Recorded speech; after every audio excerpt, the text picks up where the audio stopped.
Hello, welcome to psychology. Let's begin with the definition. Psychology can be defined as the science of behavior, thoughts, and feelings.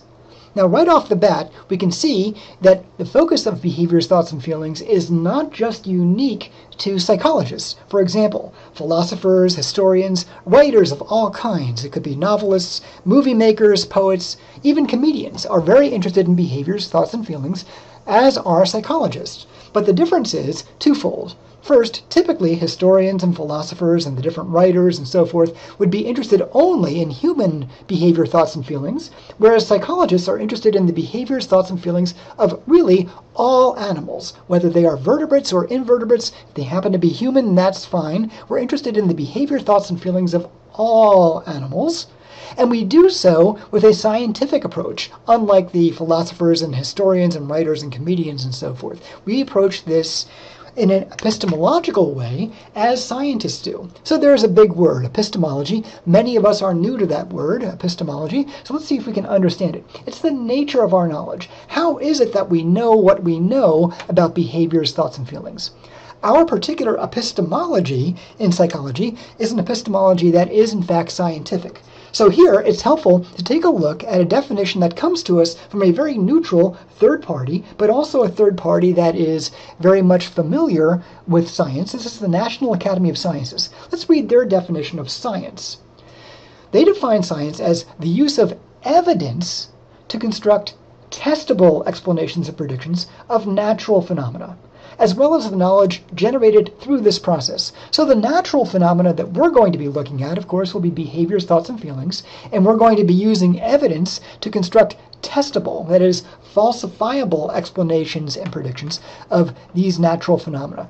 Chemists will be looking at chemical phenomena, biologists will be looking at biological phenomena, astronomers will look at astronomical phenomena. Notice, though, that the definition from the National Academy of Sciences does not in any way contain any reference to a particular topic. It doesn't say, for example, physics, nor astronomy, nor geoscience, nor chemistry, nor biology, nor psychology.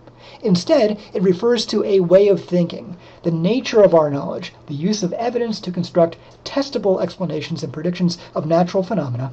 For us, it's going to be behaviors, thoughts, and feelings, the science of psychology.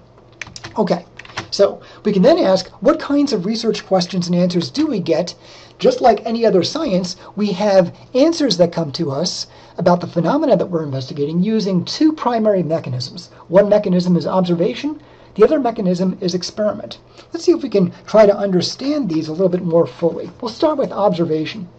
There are lots of different ways to engage in observation. For example, we might indirectly observe behaviors, thoughts, and feelings by going to ancient records, archival records, that might show the extent to which people had mental disease at a particular time and place, the age at which they got married, the age at which they tended to have children, the number of children they tended to have, the kinds of conflicts that we have. By looking at those archival pieces of information, we're indirectly observing the behaviors, thoughts, and feelings, in this case of people, but it could have been of other animals as well. Okay, that's an indirect observation. We can instead observe behavior in real time more directly. We can do this by using audio equipment or video equipment, and we can be recording behaviors, thoughts, and feelings with those. We can use our own eyes and ears, and as we're making our own observations of behaviors, thoughts, and feelings, we can record those.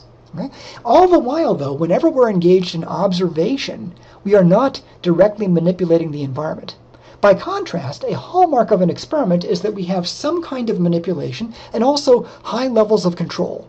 You can imagine many variations on this. We can change the environment. For example, we could expose somebody to a stressor for a relatively short period of time. Somebody else gets exposed for a longer period of time. A third person might get exposed for no period of time whatsoever, and we can compare people in those different groups under that experimental manipulation to try to draw a causal information or a causal inference about what is underlying the changes that we might observe in behaviors or thoughts or feelings. So observation and experiment are two of the tools that any science would have available to it, including the science of psychology. And we use these tools, observational tools and experimental tools, to answer two different varieties of question.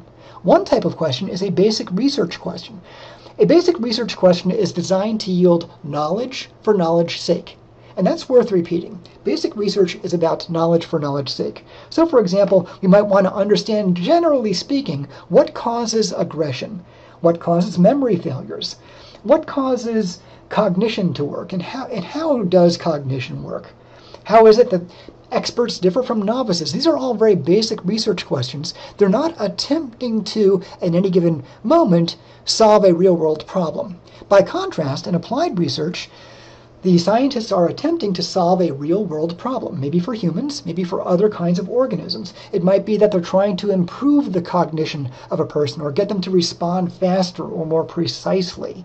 Okay? These are all applied research questions, and we can use experiments and observation to help us with applied research, just as we can use experiment and observation to help us with basic research. We do all this in the context of different kinds of frameworks. One descriptive framework that we have is a type of model. Models are descriptive frameworks that we call the bio-psychosocial model. As psychologists, we're really interested in this particular sphere in this diagram. We're interested in psychology, behaviors, thoughts, and feelings, scientifically, but we fully acknowledge that there is a biological basis for all behaviors, all thoughts or feelings. There's a biological basis, and even within biology, we can look at different levels. We can look at the chemical level. We can look at hormones and neurotransmitters. We can look at the cellular level and understand how different kinds of cells individually and collectively in the central nervous system and the peripheral nervous system affect behaviors, thoughts, and feelings. All of those, of course, very much depend on the social environment and the physical environment. That is to say that if we look at the social environment, we know that behaviors, thoughts, and feelings are going to be influenced sometimes by peers or family circumstances or the relationships, or even by toxins physically present in the environment that might be altering behaviors, thoughts, and feelings. So tremendous interactions between each of these circles and psychology, but also between these two circles. Biological factors interact with social and environmental factors to affect behaviors, thoughts, and feelings. Okay, thanks very much for watching.